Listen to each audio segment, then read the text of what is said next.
The honourable member for Malpeque.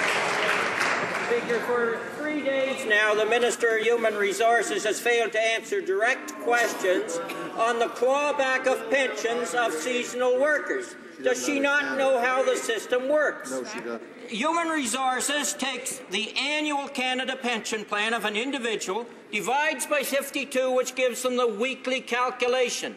Then when they apply for EI, Mr. Speaker, and they're out of work, the department claws back 50 cents on the dollar of their pensions. How can Conservatives accept this theft of people's pensions? The Honourable Minister of Human Resources. Well, Mr. Speaker, the honourable member is suffering from selective memory.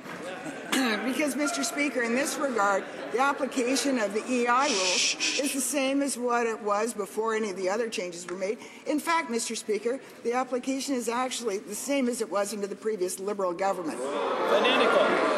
Mr. Speaker. But, Mr. Speaker, I got to tell you that employment insurance will be there for individuals when they need it, even if work, especially if work isn't available in their area. The honourable member for Malpeque.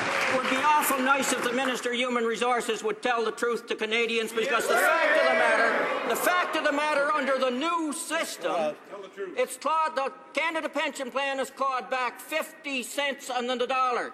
And for seasonal workers who are earning little enough to begin with, waiting for those pensions so they'd be able to supplement their family and get by, now these changes are clawing half that money back in the initial dollar. That didn't happen before. How can the Prime Minister condone this incompetence from this minister and this theft of pensions?